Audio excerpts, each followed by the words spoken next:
নামাজের মুসল্লার ভিতরে আমি যখন ঘুমিয়ে গেলাম, আমি দেখতে পাইলাম এমন একজন ব্যক্তি আমার চোখের সামনে স্বপ্নে চলে আসছে, যেই ব্যক্তির নাভি থেকে পায়ের তালু পর্যন্ত আগুন ধাউ ধাউ করে জ্বলতেছে। আর একজন ব্যক্তিকে দেখলাম যার নাভি থেকে মাথার তালু পর্যন্ত তার শরীরটা বড় সুন্দর দেখা যায়। আমি অবাক হয়ে গেলাম, হতবিলম্বিত হয়ে গেলাম। আমি প্রশ্ন করলাম, এমন অবস্থা কেন? কি কারণে আপনার এমন অবস্থা? তিনি আমার জবাব দেয়, অন্য কোনো কারণ না, এটার কারণ হলো আমার দুইটা সন্তান, যে দুইটা সন্তান আমি আব্বাজানকে কবরের মধ্যে আযাবে শিকার করাইতেছি। তারা একজনের মধ্যে, এই দুইজনের মধ্যে একজন হয়ে গেছে আল্লাহ তাআলার কোরআনুল কারীমের হাফেজ, আর একজন হয়ে গেছে দুনিয়ার জমিনের সবচাইতে নিকৃষ্ট নেশাখোর। ওই সন্তানটার কারণে আমার আল্লাহ তাআলা আমার কবরের মধ্যে আযাব দিতেছে। ইসমাইল হাক্কি রাহমাতুল্লাহ আলাইহি বলেন, আমি বড় অবাক হয়ে গেলাম। হায়রে, যে লোকের একটা সন্তান কোরআনে হাফেজ, ওই লোকটা কবরে আযাবের মধ্যে জ্বলতেছে। যে লোকের একটা সন্তান কোরআনে হাফেজ হওয়ার পর আরেকটা সন্তান নেশাখোর হওয়ার কারণে ওই লোকটা কবরের মধ্যে আযাবের শিকার হইতেছে। অর্ধেক শরীর আযাব প্রাপ্ত আর অর্ধেক শরীর ভালো। আমি তালাশ করতে করতে আমি রওনা করে চলে গেলাম। আমি তালাশ করতে লাগলাম, কে আছো? বাবা হারা সন্তান, যার আব্বাজান কবরে, তুমি এক ভাই আল্লাহ তাআলার কোরআনুল কারীম মুখস্থ করেছো, তোমার আরেকটা ভাই নেশার মধ্যে পড়ে আছে, তুমি কি আমার একটু সন্ধান দিতে পারবা? হযরত ইসমাইল হাক্কি রাহমাতুল্লাহ আলাইহি বলেন, আমি 3 দিন পর্যন্ত তালাশ করার পরে খুঁজে পাইলাম। দুইজন ভাইকে দেখলাম, যে দুইজন ভাইয়ের মধ্যে একজনের নাম হলো হযরত আব্দুল্লাহ, আরেকজনের নাম হলো আব্দুর রহমান। আল্লাহ তাআলার পেয়ারা হাবিব বলে, আমি নবীর কাছে দুইটা নাম বড় পছন্দের নাম, একটা আব্দুল্লাহ আর একটা আব্দুর রহমান। ওই সুন্দর পছন্দের নামগুলা সেই বাবা তার সন্তানকে রাখছেন। এবার যা তালাশ করে দেখেন, আব্দুল্লাহ নামক সন্তানটা আল্লাহ তাআলার কোরআনুল কারীম মুখস্থ করে ফেলছেন। আর যে সন্তানের নাম আব্দুর রহমান নামের সন্তানটা, সে নেশাগ্রস্ত হইয়া বাড়ি ঘরের আশেপাশে ঘোরাফেরা করে। তালাশ করতেছে, এ কোরআনে হাফেজ সন্তান, তোমার ওই ভাই কোথায়? যেই ভাইটা নেশাগ্রস্ত, নেশা করতে করতে দুনিয়াতে চলাফেরা করে। বলে, আমার ভাই কখন কোথায় থাকে আমরা কেউ তার সন্ধান দিতে পারবো না, তবে একটা সন্ধান আমি আপনাদের কাছে দিতে পারবো। আমার ভাইজানটা যে জায়গার মধ্যে আমার এলাকার বাটিখানা, সেই জায়গার মধ্যে নেশাগ্রস্ত হইয়া হইয়া পুরা থাকে। হযরত ইসমাইল হাক্কি রাহমাতুল্লাহ আলাইহি বলেন, আমি তালাশ করতে করতে মদের বাটিখানার মধ্যে গেলাম। যা দেখলাম, বড় সুন্দর চেহারা, নুরানি চেহারাওয়ালা একটা সন্তান সে জায়গার মধ্যে পড়ে আছে। আমি তারে ডাক দিলাম, এ আল্লাহর বান্দা, তুই কি আসছ রে এই জায়গার মধ্যে এখনো পর্যন্ত? নেশার ঘোর কাটা। সে আমার জবাব দেয়, কে গো আপনি? হুজুর, আপনি আমার নেশার ঘোর কাটা অবস্থায় পাইতে চান? যে নেশা না করলে আমার ভালোই লাগে না। আমরা সমাজে এমন অনেক নেশাখোর আছে, নেশা না করলে তার পেটের ভাত হজম হয় না। আর এই নেশাখোর গুলার কারণে এলাকার কলগুলা ঠিক মতো থাকে না, চুরি করে করে লইয়া জায়গা, কারেন্টের তার টিকাইতে কাটতে লইয়া যায় এমন নেশাখোরেরা। আপনারা বলেন, এমন গাঞ্জা খুরিয়া বা খুর ট্যাবলেট খুর আছে না নাই? যে নেশাখোর গুলার কারণে সমাজের মধ্যে বিশৃঙ্খলা হয়, মারামারি হয়, হয় কি হয় না? আল্লাহর হাবিব বলেন, 3 সময় 3 ব্যক্তির ইমাম থাকে না। এর মধ্যে 1 নাম্বার হলো কোন নেশাখোর যখন নেশা করে তখন তার ইমাম থাকে না। এ ভাই, তোমরা যারা গাঞ্জা ইয়াবা মদ পান করো, তোমরা যারা নেশা করো, রাসূল বলেছেন নেশা করার সময় নেশাখোরের ইমাম থাকে না। তার মানে বোঝা যায় যারা নেশাখোরেরা ইমানদার না, এরা বেঈমান। আমি আপনাদেরকে একটু মনোযোগ দিয়ে শোনার জন্য আহ্বান করছি। বাবা, আপনি বলেন, ওই নেশাখোর সন্তানটারে দেখলাম, এ সন্তান, তুমি কি তোমার আব্বাজানকে দেখেছ? সন্তান বলে, না, আমার বড় ভাই আমার আব্বাজানকে দেখেছে। আমি যখন আমার মায়ে 8 মাসের গর্ভে আমার আব্বাজান দুনিয়া থেকে ইন্তেকাল করেছে। হযরত ইসমাইল হাক্কি রাহমাতুল্লাহ আলাইহি বলেন, আমি বললাম, কেমন সন্তান রে তুই? তোর আব্বাজান তোরে জন্ম দেওয়ার পরে তুই তোর আব্বাজানের চেহারা দেখোস নাই। আর আমি ইসমাইল হাক্কি স্বপ্ন দেখেছি, তোর অপকর্মের কারণে তোর আব্বা কবর আযাবে জ্বলতেছে। আব্দুর রহমান নামক যুবকটা ডাক দিয়ে বলেন, এ হযরত ইসমাইল হাক্কি রাহমাতুল্লাহ আলাইহি, আপনি বলেন না আমার আব্বাজান কবরে কেমন অবস্থায় আছে এটা যে আপনি বললেন আমার কারণে আযাবের শিকার। হুজুর কারণ কি? বলে তুমি যে নেশা করো, আল্লাহ তাআলা তুমি সন্তানের অপকর্মের কারণে তোমার আব্বার কবরে আযাব দিতেছে। এ মহিলারা যারা শুনতেছেন, আপনারা যারা বেপরদা চলেন, আপনাদের বেপরদার কারণে আপনার আব্বাজান কবরের আযাবের শিকার হবে, আপনার বেপরদার কারণে আপনার ভাই কবরের আযাবের শিকার হবে, আপনার বেপরদার কারণে আপনার স্বামী কবরের আযাবের শিকার হবে, আপনার বেপরদার কারণে আপনার সন্তান কবরের আযাবের শিকার হবে। রাহমাতুল লিল আলামিন নবী ঘোষণা করেন, দুনিয়ার জমিনের মধ্যে যদি কোনো সন্তান এমন কোন কর্মের মাধ্যমে তার মা বাবার আযাবের শিকার করে, আল্লাহ তাআলা ওই সন্তানটাকে জালেম হিসেবে ময়দানে মাশরে তুলবেন। এবার ওই সন্তানটা ডাক দিয়ে কই, হুজুর এমন কোন নেক আমলের কথা বলেন যেই নেক আমলের মাধ্যমে আমি আমার আব্বা জানটারে দুনিয়ার জমিন থেকে কবরে শান্তিতে রাখতে পারবো। সন্তান ডাক দিয়ে যখন এই কথা বললেন, হযরতে ইসমাইল হাক্কি বলে, নেশাখোর মানুষ কখন কি করে বসে এটার কোনো গ্যারান্টি নাই। বলে আমি তোমাকে আমার দরবারে নিয়ে যাব, আর কিছু কাজ দিব, যে কাজগুলা করতে পারলে তুমি তোমার আব্বা জানকে কবরে আযাব থেকে মুক্তি দান করাইতে পারবা। সন্তান এই কথা শোনার পর হযরতে ইসমাইল হাক্কির সঙ্গে ওনার দরবারে চলে গেলেন। ইসমাইল হাক্কির সঙ্গে ওনার দরবারে যাওয়ার পর হযরতে ইসমাইল হাক্কি বলেন, আমার দরবারের সামনে যে পুকুর দেখতে পাও, পারবানি ওই পুকুরের মধ্যে একবার গোসল করার জন্য তুমি পবিত্র হয়ে আমার দরবারে প্রবেশ করো, আমি তোমার আব্বা জানের কবরের অবস্থা তোমার জানিয়ে দিব। সন্তান বলেন, আমার আব্বা জানের জন্য আমার মনের মধ্যে এমন একটা মায়ার ঢেউ লাগছে, আমি ওই পুকুরের মধ্যে গোসল করে যখন উঠলাম, হুজুর ওনার দরবারে আমার জায়গা দিলেন, আমার 100 দিরহাম দিলেন, আর আমারে বললেন 5 ওয়াক্ত নামাজ আদায় করার জন্য, আর ফজরের নামাজের আগে উইঠা তাহাজ্জুদের নামাজ আদায় করার জন্য। আমি যদি এই ইবাদতগুলা করি, আমার আল্লাহ তাআলা আমার আব্বা জানকে মাফ করে দিবে। আমিও হুজুরের কথা মোতাবেক কথাগুলো শুনে বের হয়ে গেলাম, কিন্তু আমার হাতে যে 100 দিরহাম আছে, এই 100 দিরহামের লোভ আমি ছাড়তে পারলাম না। আমি 100 দিরহাম নিয়া দৌড়ে মদের বাটিখানার মধ্যে গেলাম নেশা করার জন্য। কারণ খারাপ মানুষ, বাদ মানুষ ওই টাকা দিয়ে আবার নেশা করার জন্য মদের বাটিখানায় চলে গেছে। আমি যা দেখলাম, মদের বাটিখানার যে মদের দোকানের মালিক আমারে যখনই দেখতো আমারে ডাক দিয়া দিয়া তার দোকানে নিয়ে আমারে বাকিতেও মদ দিত। কিন্তু ওই দিন আমারে দেখার পর সে আমারে দেখা পলায়ন করে চলে যায়। অন্যদিন ডাক দিয়ে না মদ খাওয়াইতো, ওই দিন টাকা নিয়ে গেছে কিন্তু দেখা পলাই গেছে। আমার মুসলমান ইমানদার শুনেন, এবার যে মদের দোকানদার তারে ডাইকা ডাইকা নেশা দিত, ওই দিন ওই দোকানদার পালায়া পালা চলে যায়। তিনি বলেন, আমি রাস্তা দিয়ে হাঁটি, মানুষ আমারে দেখে দেখে দৌড়ে দৌড়ে পালায়া যায়। আমি আমার বাড়িতে গেলাম, আমার স্ত্রী আমারে দেখে বেহুশ হয়ে পড়ে গেছে, আমার সন্তান আমারে দেখে বেহুশ হয়ে পড়ে গেছে। আমি তখন আমার স্ত্রী এবং সন্তান যখন সজাগ হয়ে মুখটা লুকিয়ে প্রশ্ন করলাম, কি গো, আমি না তোমার স্বামী, তুমি কেন এই জায়গার মধ্যে স্ত্রী এভাবে পড়ে গেলা? তুমি আমারে তোমার জবাবটা দিয়া দাও। তিনি জবাব দেয়, অন্য কোনো কারণ না, আপনি যদি আব্দুর রহমান নামক আমার স্বামী হন, তাহলে আপনি যে এই জায়গার মধ্যে এমন ভাবে পড়ে রইলেন, কারণটা কি?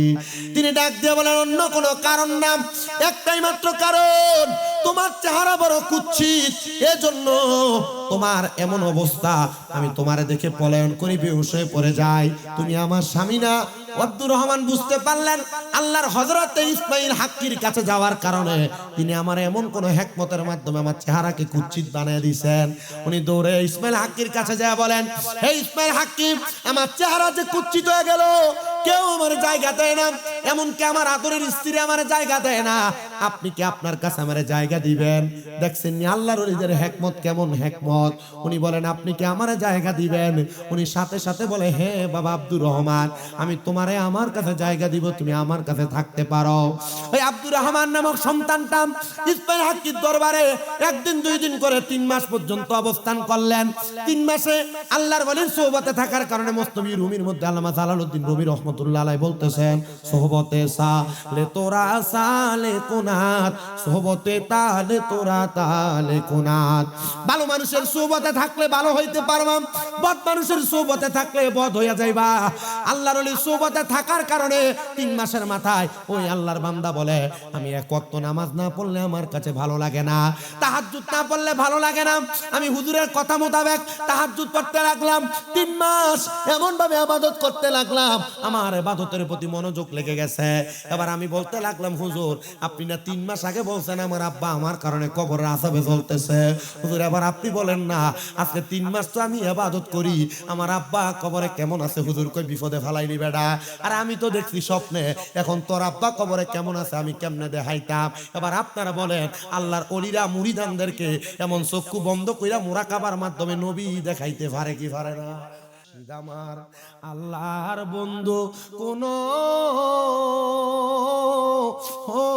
সন্দেহ না আয়ো রে, আমি মুর্শিদি নামে বড় শান্তি পাই। কন না একটু মহাব্বতে গাউসে পাক আমার আল্লাহর বন্ধু কোন সন্দেহ না আয়ো রে, আমি মুর্শিদি নামে বড় শান্তি পাই, আমি মুর্শিদি নামে বড় শান্তি পাই। মুর্শিদ আল্লাহর ওলি বুঝবেন কেমনে? হে মুসলমান ইমানদার, হে নবীর উম্মত শোনো। এবার ছেলে 3 মাস পরে কয় হুজুর আপনি না বলছেন আমার আব্বা আমার কারণে কবরে আযাবের শিকার, তাইলে হুজুর আজ 3 মাস পর্যন্ত ইবাদত করি, এবার আপনি আমারে বলেন না আমার আব্বা জান কবরে কেমন আছে? হুজুর কেটে ফেসে ফেলাই দিছে আমারে, আমি কেমনে তোরে দেখাইতাম? তোর আব্বারে তো আমি স্বপ্ন দেখছি ফজরের নামাজের পরে, আমি কেমনে দেখাইতাম? আল্লামা ইবনে সিরিন তার স্বপ্নের কিতাবের তাবিরের কিতাবে লিখতেছে, কোন সন্তান কোন এলাকার মানুষ যদি কোন মানুষকে স্বপ্ন দেখে তাহলে এই অবস্থাটা বড় ভালো। স্বপ্নে মানুষ এই জন্য দেখা দেয়, তারে দেখা দেয় সেই ব্যক্তি তার জন্য উপকারে আসবে। আপনি যদি আপনার মারে বাবারে দাদারে দাদিরে বংশের কোন মানুষের স্বপ্ন দেখেন, মনে রাখবেন স্বপ্ন এমনে দেখায় না, তাদের দোয়ার প্রয়োজন, এই জন্য তারা স্বপ্ন দেখায়। এই জন্য মা বাপরে আমরা সুন্নি যারা আছি, মা বাপের স্বপ্ন দেখলে আমরা মিলাদ করাই, দোয়া করাই, করাইনি এটা বেদাত যদি কেউ কয় এটা তাদের বিষয়। আপনি আমি আমার যেটা অভ্যাস, আমি আমার ওয়াজ, আমি আমার অনেক ওয়াজ পূজা দেখেন, আমি গালাগালি বহি না। কেন বহি না? আমার কাকা যদি সবাই বকে, সবাই যদি কয়, তো আমারটা দিয়ে উচিত, আমারটা বুঝবো কেমনে? আমারটা দিয়ে উচিত এটা বুঝতো কেমনে? আমারটা উচিত, আমি বললাম আম্মা আব্বা মারা গেছে দোয়া করেন, এবার বলে হুজুর দোয়া করা বেদাত। এইটা ফাইলেন আল্লাহর হাবিবের হাদিস। আল্লাহর হাবিব বলতেছেন, হ্যাঁ এক লোক আইসা তার মা বাবা ইন্তেকালের পরে আইসা প্রশ্ন করি ইয়া রাসূলুল্লাহ ইদি জাআ মিন বানি সালামাতা, বনু সালমা গোত্রের লোক আইয়া প্রশ্ন করি ইয়া রাসূলুল্লাহ আমার মা বাবা মরে গেছে, হাল বাকিয়া মিন বিররি আবাইয়া শাইউন আবার রুহুমা বিহি বাদা মাউতিহিমা, নবী গো আমার মা বাবা মারা যাওয়ার পর আমার কোনো দায়িত্ব আসেনি? নবী আমার বলে হ্যাঁ দায়িত্ব আছে। 1 নাম্বার আসসালাতু আলাইহিমা, মা বাবা মারা যাওয়ার পর তোমার দায়িত্ব হলো তুমি মা বাবার লাগে দোয়া করবে। 2 নাম্বার দায়িত্ব ওয়াল ইস্তিগফারু লাহুমা, আম্মা আব্বার জন্য ক্ষমা প্রার্থনা করবা। 3 নাম্বার দায়িত্ব ইনফাযু হাদিহিমা, আম্মা আব্বার ঋণ থাকলে পরিশোধ করবা, ওয়াদা থাকলে পূরণ করবা। ওয়াসিলাতির রাহমিল্লাতি লা তুসালু ইল্লা বিহিমা, হ্যাঁ ও দুনিয়ার সন্তানের দলেরা তোমার আম্মা আব্বার আত্মীয় স্বজনের সাথে সম্পর্ক বজায় রাখবা। 5 নাম্বার ওয়া ইকরামু সাদিকিহিমা, মার বয়সী বাপের বয়সী মুরব্বিদেরকে সম্মান করবা, তাজিম করবা। আর আমরা বায়ের বয়সী মুরব্বি দেখলে সিগারেটটা টান দিয়ে তোমাটা বেটার মুখের দিকে করে মারি। কথা কন না কেন? মুরব্বিরা বাবার বয়সী ডাক দেয়, এরে এটা করিস না, আরে চুপ থাকেন। আপনি কি বুঝেন? আপনি বুঝেন বেশি কয় নাই, এটা বেয়াদবি। আর মা বাবা কবরে আযাব হয়। যদি আপনি আপনার বাবার বয়সী মুরব্বিদেরকে সম্মান করেন, বাবা কবরে শান্তিতে থাকবে। মা বাপরে খাওয়াইতে পারেন না, মার বয়সী কোনো মুরব্বি মহিলার একটা কাপড় কিনা দিবেন, মার বাবার বয়সী কোনো মুরব্বি পুরুষকে একটা লুঙ্গি কিনা দিবেন, এরা কবরে শান্তিতে থাকবে। কারণ এদেরকে সম্মান করলে আল্লাহ আপনার মা বাবার কবরে সম্মান দিবে। আল্লাহ নাই তো জোরে কেউ কয় না, আমারও কইতাম দেনা মুহাব্বতে কোন সুবহানাল্লাহ। এইজন্য আমি আমার সব মুসল্লিদেরকে বলতেছি, আপনারা একটু ধৈর্য দিয়ে বয়ানটা শ্রবণ করেন। ছেলে কয় হুজুর আমার বাপ মা কবরে কেমন আছে, এবার আপনি আমারে দেখান। হুজুর কই দেখাইতাম কেমনে?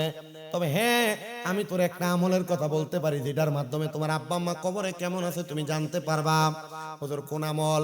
বলে আমল হইল আমার আল্লাহ তাআলা ঘোষণা করেছে ওয়া মিনাল লাইলি ফাতাহাজ্জাত বিহি নাফিলাতাল লাকা আসা আইয়াবআসাকা রাব্বুকা মাকামাম মাহমুদা। জবান খুলে জোরে জোরে কোন আল্লাহু আকবার। আল্লাহ কোরআনের আয়াত নাযিল করে দিলেন, আপনি রাতের কিছু অংশে তাহাজ্জুদের নামাজ আদায় করেন। যদি আপনি তাহাজ্জুদের নামাজ আদায় করেন, আল্লাহ তাআলা অতি সত্বর আপনার প্রশংসার জায়গা মাকামে মাহমুদ প্রদান করবে। আল্লাহর হাবিব সাল্লাল্লাহু আলাইহি ওয়াসাল্লামের উপর যখন এই আয়াত নাযিল হয়, আম্মা জান আয়েশা সিদ্দিকা রাদিয়াল্লাহু তাআলা আনহা হাদিস বর্ণনা করে তিনি বলেন, আমি দেখলাম আমার নবীজি ওই দিন সারা রাত্র লাগায় লাগায় 2 রাকাত নামাজ পড়ছে। আমার নবীজি সিজদা এত লম্বা, নবীজি সিজদার মধ্যে পড়ে কান্না করতে করতে আমি তাকায় দেখলাম আমার নবীর চোখ মুবারক গুলো লাল লাল হয়ে গেছে, আমার নবীজির চোখ মুবারক বায়া বায়া পানি পড়তেছে। আমি প্রশ্ন করলাম, ইয়া রাসূলুল্লাহ, ইয়া হাবিবাল্লাহ, আপনি কেন এমন ভাবে কান্না করেন? নবী আমার ডাক দিয়া কয়, আয়েশা রে, আমার আল্লাহ বলছে আমি যদি তাহাজ্জুদের নামাজ পড়ি, আমি নবী যা চাই আমার আল্লাহ তাআলা মাকামে মাহমুদ আমি নবীরে দান করবে। আমি নবী আল্লাহর কাছে দোয়া করেছি, আল্লাহ আমার উম্মত গুনাহগার, আমার উম্মত 5 ওয়াক্ত নামাজের পাশাপাশি তাহাজ্জুদের নামাজ পড়বে, আপনি বলেন না আপনি আমার উম্মতের কি দান করবে? আম্মা জান আয়েশা বলে, ইয়া রাসূলুল্লাহ, আপনার দোয়া আল্লাহ ফিরিয়ে দিবেন, আপনি মুস্তাজাবাতুদ দাওয়াত, আপনি কোন দোয়া করলে আল্লাহর সাথে সাথে দোয়া কবুল করবে। ইয়া রাসূলুল্লাহ, আপনি বলেন না আমার আল্লাহ তাআলা আপনি নবীরে কি উপহার দিয়েছে? নবী আমার কয়, আয়েশা, আমার উম্মত তাহাজ্জুদের নামাজ পড়া যে মহিলার গর্ভে সন্তান নাই, যদি সন্তান চায় আমার আল্লাহ মহিলার সন্তান দান করবে। যার চাকরি নাই চাকরির ব্যবস্থা করে দিবে, বিদেশ যাওয়ার চেষ্টা করে ব্যবস্থা করে দিবে, অসুস্থতা দূর করে দিবে। এবার আপনারা বলেন যে তাহাজ্জুদের নামাজের কারণে আমার আল্লাহ এত নিয়ামত দান করবে, আমরা সে তাহাজ্জুদ নামাজ পড়ার দরকার আছে না নাই? হযরত ইসমাঈল হাক্কি রাহমাতুল্লাহ আলাইহি বলে, বাবা, এ বাবা, আমি তোমার আদেশ করতেছি তুমি তাহাজ্জুদের নামাজ পড়ো। মারহাবা কোন? কি নামাজ? হুজুর 5 ওয়াক্তই তো পড়ি না, তাহাজ্জুদ কেমনে পড়বো? আল্লাহর কসম করে বলি, সারা বাংলাদেশ ও সারা বিশ্বে যত আল্লাহর ওলি দেখেন, এমন একজনও ওলি নাই যারা তাহাজ্জুদ পড়ে ওলি হইছে না। প্রত্যেক আল্লাহর ওলি জীবনে তাহাজ্জুদের নামাজ আছে। শুধু 5 ওয়াক্ত নামাজ না, আল্লামা ফরিদউদ্দিন আত্তার রহমাতুল্লাহ আলাইহি লিখিত একটা কিতাব তাযকিরাতুল আউলিয়া, ওই কিতাবের মধ্যে 288 জন আল্লাহর ওলি জীবনী আছে। এর মধ্যে একজন ছাড়া 287 জন আল্লাহর ওলি সবাই তাহাজ্জুদের নামাজ পড়া পড়া ওলি হইছে। ছেলেরা আদেশ করলেন, যদি তোর আম্মা আব্বা কবরে কেমন আছে জানতে চাস, তাহাজ্জুদের নামাজ পড়। ওই হযরত আব্দুর রহমান নামক ছেলেটা ডাক দিয়ে বলে, আমি তাহাজ্জুদের নামাজের মুসল্লায় দাঁড়ায় গেলাম, একটানা 3 দিন পর্যন্ত তাহাজ্জুদ নামাজ পড়ে পড়ে আল্লাহর দরবারে কান্না করতে লাগলাম। আমি দেখলাম রে, 3য় দিন যখন আমি তাহাজ্জুদ নামাজ পড়ে পড়ে কান্না করলাম, আমি কান্না করার পর হঠাৎ করে দেখলাম সুন্দর সাদা রঙের পোশাক পরা একটা মানুষ আমার সামনে, যার চেহারার মধ্যে থেকে নূরের একটা তাজাল্লি আমার চোখের মধ্যে লাগতেছে। ওই নূরের তাজাল্লি দেখে দেখে আমি আমার চোখ খুলতে পারতেছিলাম না। আমি প্রশ্ন করলাম, আনন্দ আপনি কে গো? আমি তো আপনারা চিনি না, কারণ সে তো তার মায়ের গর্ভে ছিল 8 মাসের। স্যার বাবা যখন মারা যায়, সে প্রশ্ন করে, কে আপনি? উনি ওনার মুখের কাপড়টা উঠাইয়া আমার কপালের মধ্যে একটা চুম্বন করলেন, আর আমারে জবাব দেয়, আমি হইলাম তোমার আব্বা জান।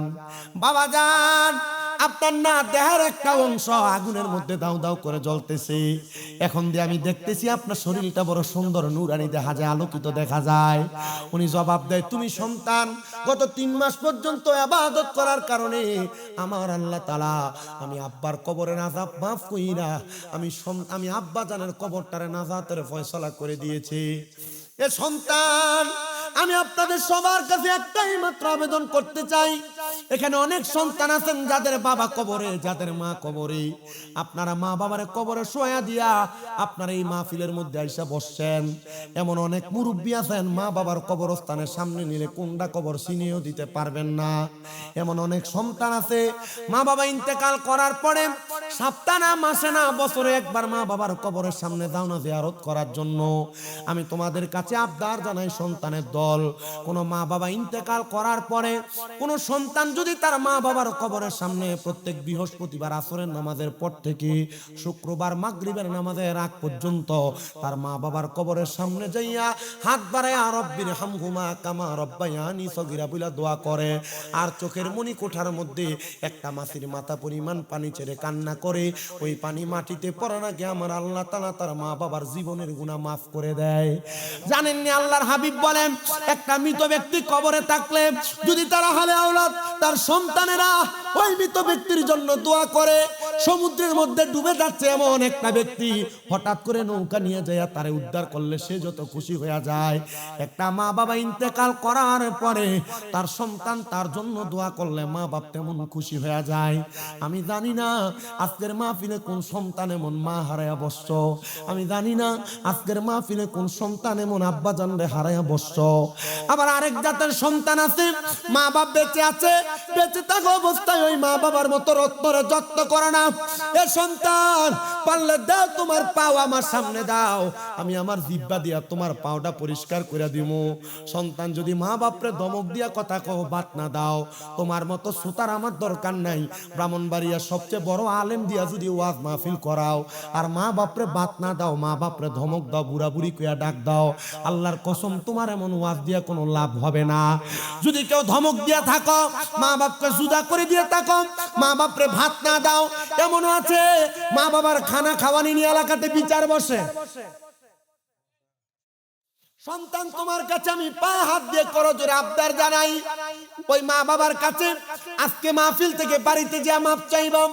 আজকের মাহফিল কবুল হবে কি হবে না এটার গ্যারান্টি আমি দিতে পারবো না, তবে একটা গ্যারান্টি দেয়া যায়, আগামী কালকে যদি দেখো এই নাসিরপুরের চৌরাস্তা মোড়ে কোনো দোকানদারের মধ্যে দোকানদারের কাছে মুরব্বীরা বলতেছে, হ্যাঁ শামীম দাদার ওয়াজ শুইনা আমার সন্তান আমার পায়ে ধরে মাপ চাইছে, কিন্তু আমার সন্তান কোনোদিন আমার সাথে কোনো অন্যায় করে নাই।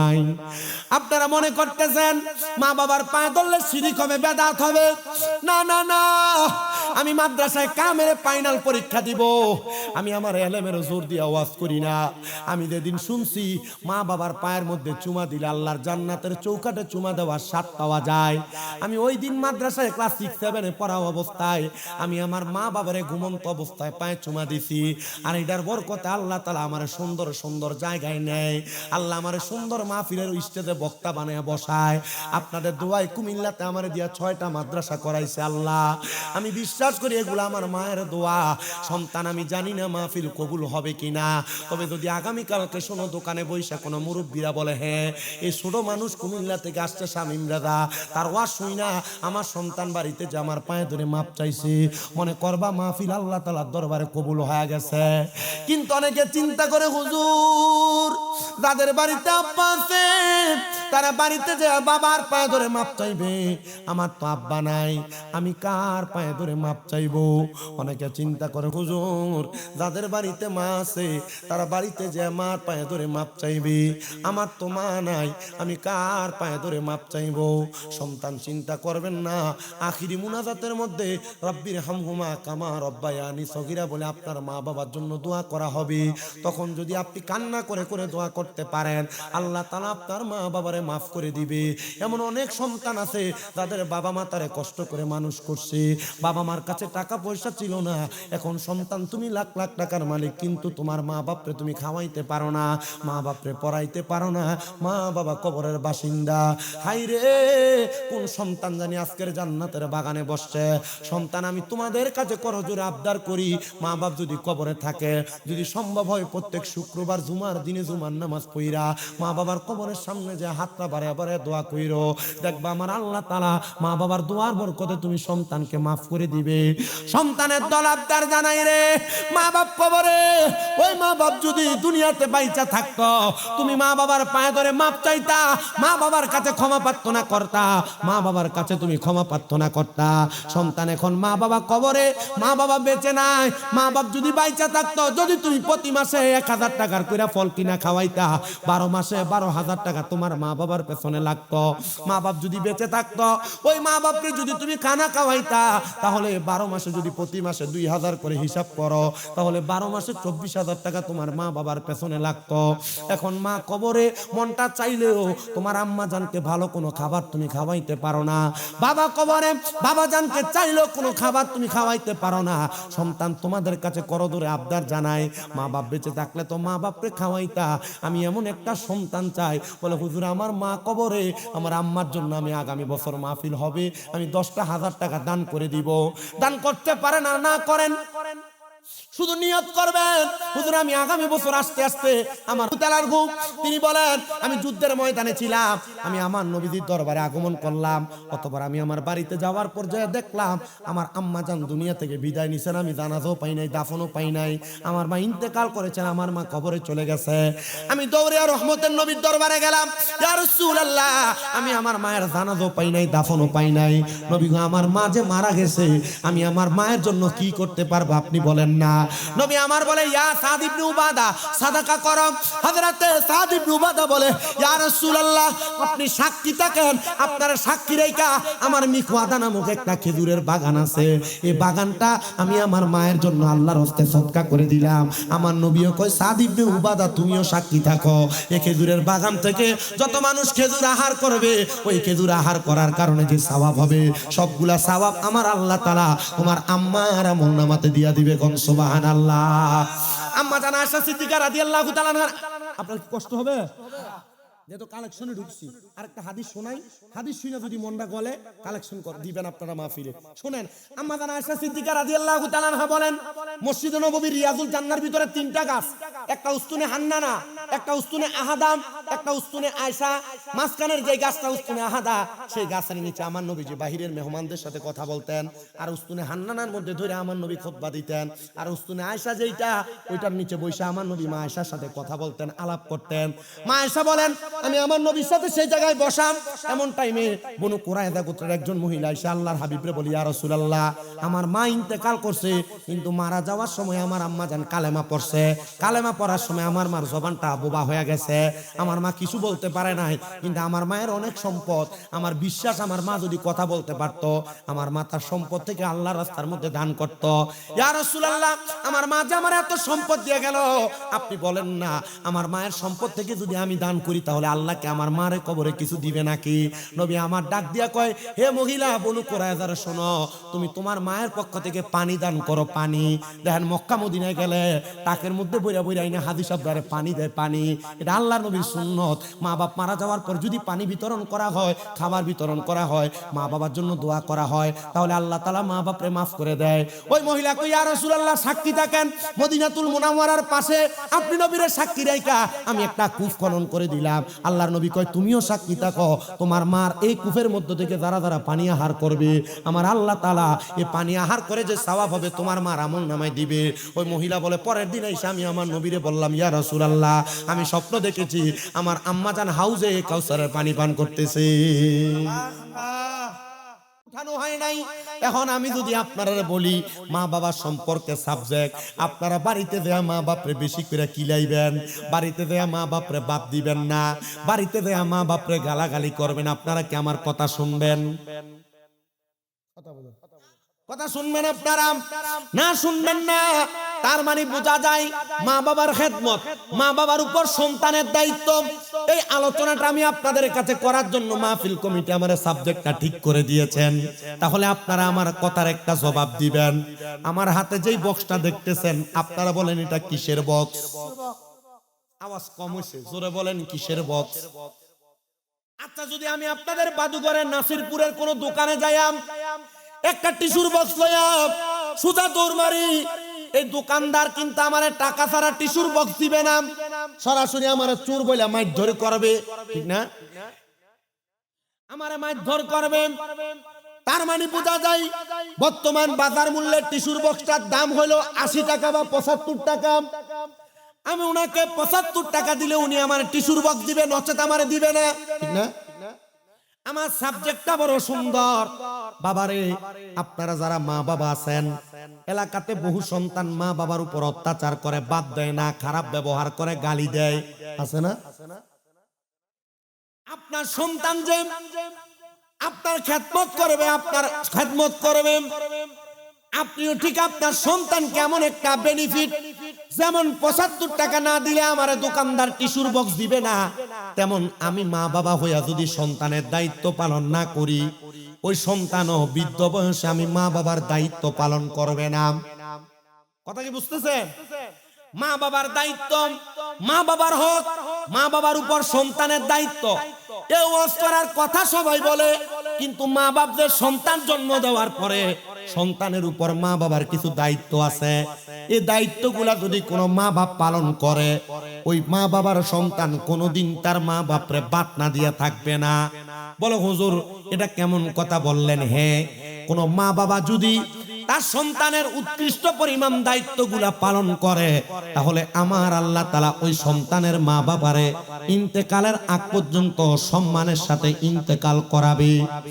এ মুসলমান, আপনি সন্তান জন্ম দিলেন, ছেড়ে দিলেন, প্রাপ্তবয়স্ক সন্তান কাজকর্ম করে, আপনি তার দায়িত্বগুলো পালন করলেন না, এ সন্তান কিন্তু আপনার কথা শুনবে না, এ সন্তান কখনো আপনার কথা মোতাবেক চলাফেরা করবে না। তার মানে বোঝা যায় সন্তান জন্ম দেওয়ার পর ছেড়ে দিলেই চলবে না, মা বাবার কিছু দায়িত্ব আছে, এই দায়িত্বগুলো মা বাবা পালন করা লাগবে। আসেন আল্লাহর হাবিবের হাদিসে মুবারাকা মোতাবেক সন্তানের উপর মা বাবার কয়েকটা দায়িত্বের কথা শুনি। যখন কোন মা বাবা তার সন্তান জন্মগ্রহণ করায়, জন্মগ্রহণ করানোর পরে ওই মা বাবার 1 নাম্বার দায়িত্ব, মা বাবার সন্তানের কানের মধ্যে আযান দিবে। কি দিবে? কথা কয় না, কি দিবে? 1 নাম্বার দায়িত্ব, সন্তান জন্ম দেওয়ার পর ওই সন্তানের কানের মধ্যে আযান দেওয়া। 2 নাম্বার দায়িত্ব, সন্তানের বয়স যখন 7 দিন হবে, ওই মা বাবা সন্তানের মাথা মুন্ডায়া দিবে, সন্তানের মাথা কামাইয়া দিবে। 3 নাম্বার দায়িত্ব, সন্তানের বয়স যখন 7 দিন, মা বাবা সন্তানের একটা সুন্দর নাম রাখবে।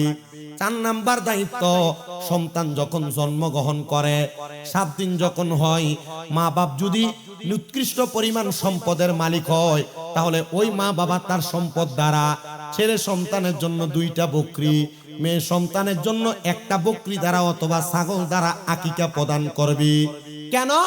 আল্লাহর হাবিবকে প্রশ্ন করা হয়, ইয়া রাসূলুল্লাহ, আপনি বললেন ছেলে সন্তানের পক্ষ থেকে মা বাবা 2টা বকরি 2টা ছাগল আকিকা প্রদান করবে, দম দিবে, আর মেয়ে সন্তানের পক্ষ থেকে 1টা ছাগল আকিকা করবে, দম দিবে। কারণটা কি?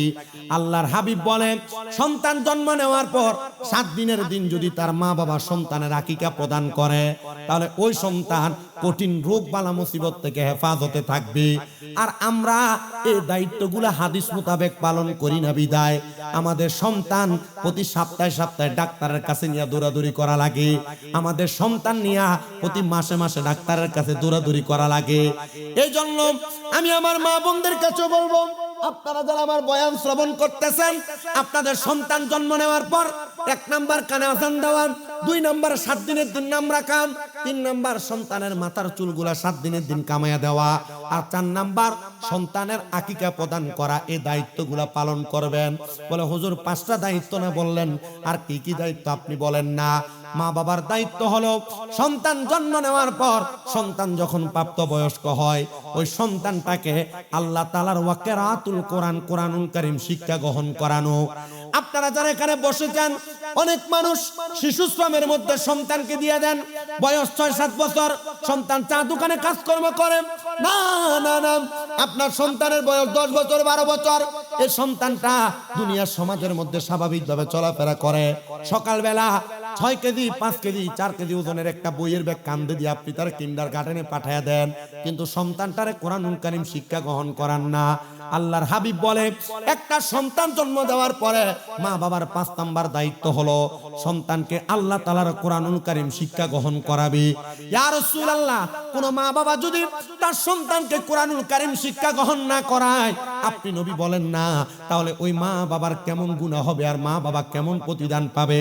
রাহমাতুল লিল আলামিন নবী আমার বলেন, দুনিয়ার জমিনে কোন সন্তান যদি কোরআনুল কারীম শিক্ষা গ্রহণ না করে, ওই সন্তানটা তার ইন্তেকালের পরে আল্লাহ পাক রব্বুল আলামিনের ফেরেশতারা তাকে ডাক দিবেন, সন্তান কোরআন তেলাওয়াত করো। সন্তান বলবে, আমার আম্মা আমার আব্বা জান আমারে কোরআনুল। আপনাদের কষ্ট হইতেছে? আমি আপনাদের এই সাইডটাতে আর আসিনি, কিন্তু আপনাদের এদিক দিয়ে গতকালকে রাত্রে গেছি। আমার গতকালকে মাহফিল বিজয়নগর ছিল, এখান দিয়ে গেছি। আজকে এখান থেকে যাইলে আগামীকালকে বিজয়নগরে মাহফিল। আমি এদিক দিয়ে রেগুলারই আসা যাওয়া করি, কিন্তু আমি এদিকে তাকাই, মাঝে মাঝে তাকাই। আল্লাহ দোয়া কবুল করছে। যে আমাকে দাওয়াত দিছে, যে ওনার নাম না কি, মুরব্বি যে দাওয়াত দিল, নামটা মনে নাই, হ্যাঁ হেফজু মিয়া, হ্যাঁ দাওয়াত করছে। তা আমি আপনাদের কাছে যে ওয়াজ করতেছি, আপনারা কি আমার ওয়াজটা বুঝতেছেন? আমি জানি না আপনারা কোন ধরনের ওয়াজ শুনেন, কিন্তু আমি ওটার সময় একবার কইছি হুজুর জিকিরটা দেওয়ার লাগবে কিজ্জা।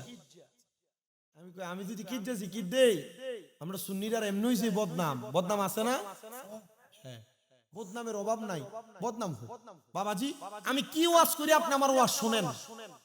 আমার সাথে আপনাদের দোয়ার বরকতে আহলে সুন্নাত ওয়াল জামাত আমরা যে আকীদাধারী, এই আকীদা যারা ছাড়াও অন্যান্য আকীদার বহু আলেম ওলামার সাথে আমার সাথে কথোপকথন আছে, যোগাযোগ আছে। আপনারা হয়তো জানেন কিনা আমার কুমিল্লাতে 6-6টা মাদ্রাসা চলে। এই মাদ্রাসা থাকার কারণে বিভিন্ন দলের হুজুরের লগে ওলামায়ে কেরামের লগে আমার লগে সম্পর্ক ভালো। তো এরা নিজেরাই কয় যে তোমার ওয়াজ যদি আমরা দলের কোনো মৌলবী সাহেব যদি একটা না শোনে, তাহলে আজ জীবনে তোমার ওয়াজের বিরোধিতা করতো না। কথা বুঝছেন? আপনি কোন আইয়ে না দে সান দে বাথরুমে সিবা সাফার ভিতরে আর ছাদের উপরে বইবে আমার ওয়াজ হইবো না। কথা কন না গা আছে না? আমার ওয়াজ শুনেন আপনি। এই যে একটা হাদিস বলছি, একটা হাদিসের আমল করেন। আমি 10টা কথা বলছি সব বরবাদ, একটা হাদিসের উপর আপনি আমল করেন। আপনি আমল করলেই তো আপনি সওয়াব পাবেন। কথা বোঝেন না? ঠিক আছে না? আমি যে একটা হাদিস বলছি এই হাদিসের উপর আপনি আমল করেন। আমি খুতবার ভিতরে 2টা হাদিস তেলাওয়াত করছি, পারলে বিরোধিতা করার আগে আমার হাদিসের অনুবাদ করে দিবেন। আমার দাঁত ভেঙে যাবে হাদিস তেলাওয়াত করবে। আমাদেরকে কুমিল্লা আলিয়া মাদ্রাসায় কামেলের যখন আমাদেরকে ফাইনাল ইয়ারের ফেকার যখন আমাদেরকে সবক দেয় আমাদের উস্তাদ এবং আপনাদের ব্রাহ্মণবাড়িয়ার সন্তান যিনি আল্লামা আব্দুল মতিন রহমতুল্লাহ আলাইহি হুজুর ইন্তেকাল করছে, আমি আমারে হাত দিয়ে আমি হুজুরে গোসল দিছি, আমি আমার উস্তাদের গোসল দিছি। হুজুরের ইন্তেকালের অসুস্থ হওয়ার বাক শেষ 17 দিন আমি হুজুরকে অনেক সোহবতে পাইছি, আমি হুজুরের সোহবতে থাকছি। হুজুর আমারও বলছে আব্বাজি এখনকার যুগের ওয়াজ মাহফিলের মঞ্চটা একবার হাসি তামাশার মঞ্চ হয়ে গেছে। চেষ্টা করবা প্রত্যেক মাহফিলে একটা দুইটা সুন্নতের আমল অথবা একটা দুইটা হাদিসের আমল মানুষকে শিখিয়ে দিয়ে আসতা। এগুলো যদি শিখিয়ে দিয়ে আসো তাহলে মানুষ এগুলোর উপর আমল করবে, তুমি বাচ্চা যাইবা, আল্লাহ তাআলা তোমারে আটকাবে না। তবে আমি আপনাদের কাছে যে বইলা দিয়া যায়, আপনারা যদি না শুনেন তাহলে আমাদের কি এই হেদায়েতের রাস্তা খুঁজে পাওয়া কি সহজ হবে না কঠিন হবে? কঠিন হয়ে যাবে। এজন্য আমরা যা ওয়াজ করব আমরা তার উপর আমল করব, দরকার আছে না নাই? তবে আপনাদেরকে আমরা একটা সতর্ক বাণী দিচ্ছি, আমরা সুন্নিদেরকে অনেকে বাউল আর ফাউল বলে সেতায় না। আমরা সুন্নিরা আমাদের জায়গা থেকে একটা বক্তব্য স্পষ্ট করে দিছি। এই যে কিছুদিন আগে বাউল আবুল সরকার কত সুন্দর করে দেখেন যে কইতেছে যে আল্লাহ কি এক মুখে কত রকমের কথা কয়, আল্লাহর গুয়া কোনটা মাথা কোনটা খুঁজে পাওয়া যায় না।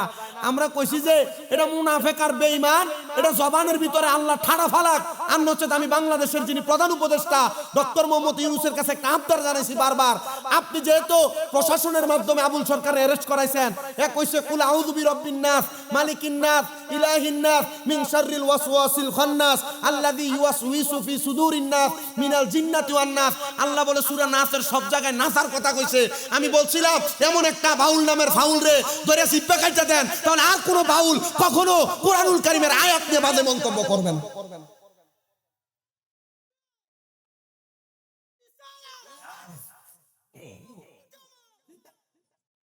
আমাদের সুন্নিদের পক্ষ থেকে বয়ান স্পষ্ট, কোন বাউল নামের ফাউল যদি আল্লাহকে নিয়ে আল্লাহর কোরআনের আয়াত নিয়ে রাসূল পাকের ইজ্জতের চাদর ধরে টানাটানি করে, এটা বাউল হোক আর আমার বাপ হোক, এটার ফাঁসি দিয়ে ঝুলিয়ে দেন। এমন একটা নাস্তিক মুরতাদ বেঈমান আর জিন্দিককে যদি ফাঁসি দিয়ে ঝুলিয়ে দেয়, বাংলাদেশে দুই একজন কম পড়বে না। আপনারা কি কথা বুঝতেছেন? আপনি নাম দিলেন উরুস মুবারক, বেরিয়েতেন না স্টেজের ভিতরে না চাইলেন, এটা কি সুন্নিরা লাভ হইছে নাকি? আপনি কথা জবাব দেন না কেন? আরে আপনি উরুস মুবারক নাম দিয়ে বেরিয়ে দিয়ে গান বাজনা করেন দেখে আপনাদের কই ভণ্ড, আপনি কথা জবাব দেন না? না আপনি ঠিক করবেন কেমনে? কারণ এ বেরিয়েতেন না না চাই আর গান কয়, আপনি আগের কথার মুসল্লি থাকেন। কথা কন না কেন? আপনার কাছে এটা ঠিক লাগতেছে না?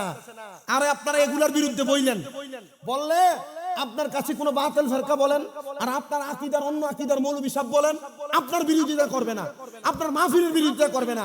আজ পর্যন্ত আমার কোনো মাহফিল বন্ধ হয় নাই। কেন হয় নাই? কারণ এই সমস্ত বাজে কাজগুলোর বিরুদ্ধে আমি সবসময় বলি। আর কারণ কি বলবো না কেন? আহলে সুন্নাত ওয়াল জামাতের আকীদার ওলামায়ে কেরাম সহ পীর মাশায়েখের উরুস মুবারক গুলারে এই বেরিয়ে দিয়ে গান বাজনা করে নষ্ট করে ফেলছে। করে নাই? যদি এটা সেমা হইতো মাইনা নিতাম। সেমার ব্যাপারে আলাদা বিষয়, কথা কয় না কেন? সেমার ব্যাপারে কি বিষয়? এটা তো সেমা না। সেমা যে ব্যক্তি করবে তার অবস্থা থাকবে, হালত থাকবে একরকম। আর হে গান কয়, হে গান যা খাইয়া স্টেজে না উঠলে হের গলা তাই লইয়া যান। আব্বাজি আছে না? আছে। রেসবি তো কথা কইেন। ঠিক। আদিল্লাতুস সামার ভিতরে কত সুন্দর করে দলিল দিয়ে গেছে আল্লাহ মারিদ দিশা হুজুর কেবলা। তা আপনি হেডিল দিয়ে জবাব দেন না কি লাগা? বাউলডি আইন না দড়ি বাইন্দা রাখবেন, জুতা দিয়ে ফিটাবেন ইতান। এই বাউল শব্দের একটা অর্থ কি জানেন? ফসরাফ। ফসরাফ এটা তো এমনি নাফাক কথা বলে না, হ্যাঁ নামের কারণেই তো হ্যাঁ নাফাক। আপনারা কিন্তু এর ভিতরে যান, মাশাআল্লাহ মাহফিলে এত মানুষ হয় না, বাউল গানে যত মানুষ হয়। কথা বলেন না কেন? আল্লাহর কসম, এমন গান বাজনা মহিলা দিয়ে যারা করে এরা জিন্দেক, এরা মুরতাদ, এরা মুনাফিক, এদের সাথে মুসলমানের কোনো সম্পর্ক নাই। আমার ওয়াজ কি বুঝতেছেন আপনারা? তাহলে আবুল সরকার না, বাংলাদেশের প্রশাসন সহ গোয়েন্দা সংস্থা যারা আছে তাদের কাছে আমাদের আবদার, আহলে সুন্নাত ওয়াল জামাতের ঐক্য জোটের সব কমিটির পক্ষ থেকে আপনারা বাউল নামের ফাউলদেরকে তাড়াতাড়ি যাচাই করেন। যারা এরা কি আল্লাহর ওলির মাজারে দেয়, ওলিরা সাঙ্গেলি কে, এরা কি মুসলমান হয়ে গেছে কেন? কি এরা তো আল্লাহর হাবিবের রাসূল পাক সাল্লাল্লাহু আলাইহি সাল্লামের শরীয়ত মানে না। আপনি বুঝতেন? আল্লাহর হাবিবের শরীয়ত যারা মানে না, এ যদি সারাক্ষণ শরীয়ত তরিকত হাকিকত মারিফত লয়ে চিল্লায়, আপনি কি এটা মানবেন নাকি? এ ফরনে লুঙ্গি খুলে যদি মাথায় ফাগরি বাঁধে, এটা কি বড় হিসাব হয়ে যাবো গা? এত ফরন নিচে দিয়ে ফরজই তরক হয়ে গেছে, মাথা চুন্নত কানছে। আপনি কথা বুঝেন না মনে হয়, আপনার কষ্ট লাগতেছে? আপনি কথা বুঝেন, আমার উত্তর দেন। আমার এই কথাগুলোর উত্তর আগামীকালকে আপনি আমার আকীদার বাহিরের কেউ জিজ্ঞেস করেন যে শামীম রাজা বইলা গেছে যে ফরজ তরক করে মাথায় ফাগরি সুন্নত বানছে, আমি সুন্নি হয়ে গেলাম, সুন্নি হয়ে গেলাম। জি না, এ যদি বাউল গানের আসরের ভিতর আইয়া আল্লাহর ওলিয়া নবীর শান গায়, আল্লাহর শান গায়, আবার লাস্টি দিয়া আগে দিয়া মাপছে পরে দিয়া জিন্দেক হয়, মুরতাদ হয়, মুনাফিক হয়, এমন বাক্য ব্যবহার করে, আপনি সাপোর্ট করবেন না, আমরাও সাপোর্ট করব না। আর যারা করবে এদের সাথে আহলে সুন্নাত ওয়াল জামাতের কোনো সম্পর্ক থাকবে না। আপনি এমন হক কথাগুলো বলেন, আপনার সাথে কারোর কোনো দ্বন্দ্ব থাকবে না, বিরোধিতা থাকবে। আপনি কি কথা বুঝতেছেন? আমার হাদিস শরীফ, সন্তান কি জন্ম দিয়ে ছাইরা দিবেন না দায়িত্ব আছে? কয়টা? কয়টা? এক নাম্বার আযান দেওয়া, 2 নাম্বার 7 দিনের দিন নাম রাখা, 3 নাম্বার মাথার চুল কামাইয়া দেওয়া, 4 নাম্বার যদি সামর্থ্যবান হয় ছেলের পক্ষ থেকে 2টা ছাগল, মেয়ের পক্ষ থেকে 1টা ছাগল আকিকা দেওয়া, 5 নাম্বার সন্তানের মা বাবা তার কোরআন শিক্ষা দেওয়া। সুবহানাল্লাহ নাই? জায়গাটা একটু বেশেবা জায়গা, যেখানে আমরা বসছি এটা বেশেবা না, উঁচা না, একটু বেশেবা। আর যে এগুলাতে বসছেন সড়ে নিচে দিয়ে ছোট ছোট ফাতরের গুঁতো লাগতেছে আপনার নিচে, আমি বুঝতেছি। এখন মানুষও বৈশা কুল করতে পারতেছে না আর বুঝতেছে না। তবে আমার কাছে সবচেয়ে বেশি ভালো লাগতেছে এলাকার দাড়ি পাকা অনেক মুরব্বী আব্বাজির আপনারা আসছেন, এটা সবচাইতে ভালো দিক মাহফিলের, সবচাইতে ভালো দিক।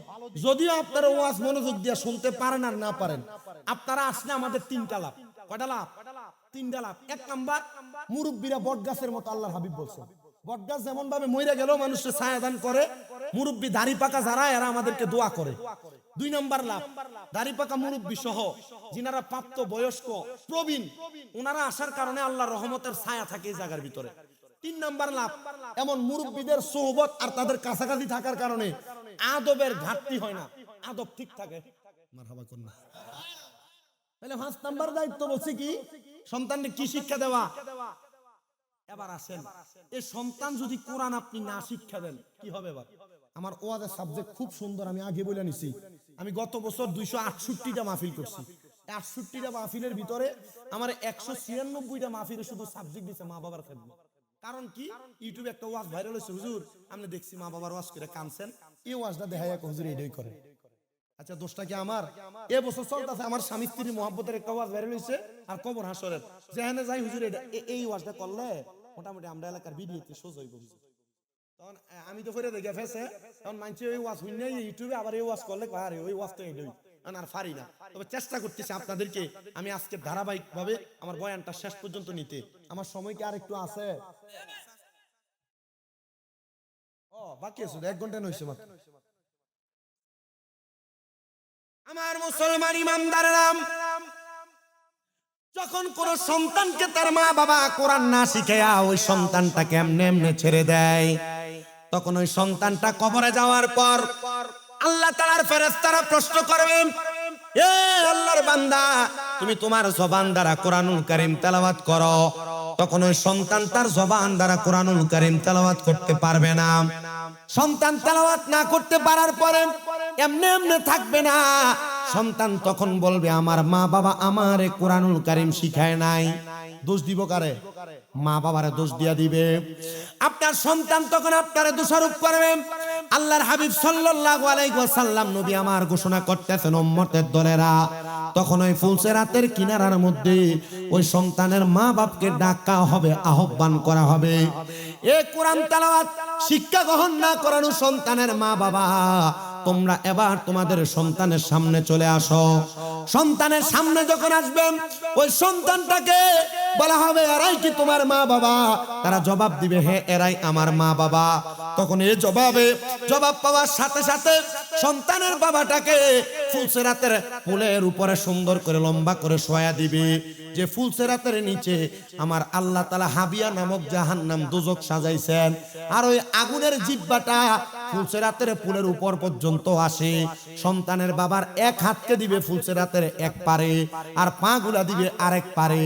সন্তান তখন ডাক দিয়া বলা হবে এ সন্তান, তুমি যেহেতু তোমার আব্বা জানের উদর, তোমার আম্মা জানের উদর থেকে, তোমার আব্বা জানের রসম থেকে তুমি দুনিয়াতে আগমন করেছ, তোমার আব্বা আম্মা এই দুইজনের জন্য এখন তুমি দায়ী। মারহাবা পড়েন না। আমাদের প্রধান বক্তা চলেছে, একটু জোরে থাকবি, নারে তাকবীর, নারে রিসালাত। হুজুর কি স্টেজে আসবে? আচ্ছা তাহলে জিরে আমারে যে খাওয়াইছেন এটি ভালো করে খাওয়াই। আর মারহাবা কোন মারহাবা। তাহলে মোটামুটি আমরা টেনশন নাই। আমরা আবুল কাশিম নুরি হুজুর মনে চলে আসছে না? কোন মুরিদের ঘরে আছে? হুজুরের বহুত মুরিদ আছে, আমি জানি মুরিদের ঘরে আছে। আমি সালাই, আপনারা শুধু একটু বসেন। ঘন্টাখানিক আসেননি আপনারা? ইনশাআল্লাহ আল্লাহ কবুল করুক, আমিন পড়েন। আল্লাহর হাবিব মুহাম্মদুর রাসূলুল্লাহ সাল্লাল্লাহু আলাইহি ওয়াসাল্লাম নবী আমার বলেন উম্মত, ওই সন্তানের মা বাপকে ডাকার পরে সন্তানের বাবাকে ফুলসেরাতের ফুল বানানো হবে। বাবার হাতগুলা থাকবে একবারে, পাগুলা থাকবে আরেক পারে। যেই সন্তান আপনার গায়ের সাথে একবার পাও লাগলে আপনারে দুইবার তিনবার সালাম করে, রহমতের নবী বলেন তখন ওই সন্তানকে বলা হবে তুমি তোমার আব্বা জানের বুকের মধ্যে পাড়া দিয়া ফুলসেরাতটা পার হও। চিন্তা করে দেখেন কাল ময়দানে মাশরে আপনার সন্তান আপনার বুকের মধ্যে পাড়া দিয়া ফুলসেরাত পার হইতে চাইবে। ইয়া রাসূলুল্লাহ, ইয়া হাবিবাল্লাহ, নবী আপনার কাছে জানতে চায় তখন কি ওই মা বাবার কোনো কিছু করার থাকবে না? নবী আমার বলে না না না, সন্তান যদি প্রাপ্তবয়স্ক হওয়ার পরে নিজ দায়িত্বে কোরআনুল কারীম না শিক্ষা গ্রহণ করে, সন্তান তার আব্বাজানের বুকে পাড়া দেওয়ার সাথে সাথে ওই সন্তান এবং তার আব্বাজান তারা দুইজন একসাথে জাহান্নামের হাবিয়ার মধ্যে অতল গহ্বরে পড়ে যাবে। ইয়া রাসূলুল্লাহ, তার মানে বুঝতে পারলাম আপনি আমাদেরকে বলতেছেন আমরা যেন আমাদের সন্তানকে কোরআনুল কারীম শিক্ষা দেয়। আল্লাহর হাবিব বলে এই পাঁচটা দায়িত্ব যদি কোনো মা বাবা তার সন্তানের উপর লালন পালন করে দায়িত্বগুলো পালন করে, তাহলে ওই সন্তান কোনোদিন তার মা বাবার দায়িত্ব অবহেলা করবে না। আল্লাহর হাবিব বলেন দুনিয়ার জমিনে কোনো সন্তান প্রাপ্তবয়স্ক হওয়ার পরে ওই সন্তানের উপর মা বাবার উপর যে দায়িত্বগুলো পতিত হয়, এর মধ্যে সন্তানের মা বাবা বৃদ্ধ হওয়ার পর সন্তান তার মা বাবার ভরণ পোষণের দায়িত্ব নিবে, চিকিৎসার দায়িত্ব নিবে, মা বাবার সাথে সুন্দর আচরণ করে খেদমতের ব্যবস্থা করবে এবং মা বাবাকে দুনিয়াতে এমন ভাবে পরিচালনা করবে যেমন ভাবে বাগানের একটা ফুলকে পরিচর্যা করা হয়। ইয়া রাসূলুল্লাহ, বুঝতে পারলাম। তাহলে আপনি নবী বলেন না এমন পরিচর্যার কারণে আমার আল্লাহ তাআলা বান্দাটারে কেমন নিয়ামত প্রদান করে দেয়। নবী আমার বলেন উম্মত আমার, দুনিয়ার জমিনে কোন সন্তান যদি তার পিতা মাতার এমন পরিচর্যা করে, আমার আল্লাহ তাআলা ওই সন্তানটারে এমন নিয়ামত দান করে যে নিয়ামতের কারণে সন্তান বড় ধনী হয়ে যায়, আল্লাহর দরবারে বড় প্রশংসিত বান্দা হয়ে যায়। বলে হুজুর কিভাবে বুঝবো? আল্লাহ তাআলা আরেকজন খাস বন্ধু হযরতে ইসমাঈল হাক্কি রহমাতুল্লাহ আলাইহি উনি বলেন আমার একটা কাজ ছিল, আমার কাজ হলো প্রত্যেকদিন ফজরের নামাজের পরবর্তী সময় আমি ইসমাঈল হাক্কি আমার মসজিদের মধ্যে বসে বসে আল্লাহ তাআলার দরবারে তাসবিহ জপন করতাম। একদিন সারা রাত ইবাদত করার কারণে ফজরের নামাজের পরে আমি তাসবিহ আদায় না করে আমার নামাজের মুসল্লার মধ্যে মাথা ফালে আমি ঘুমায় গেলাম। এমন টাইমে আমি তাকে দেখলাম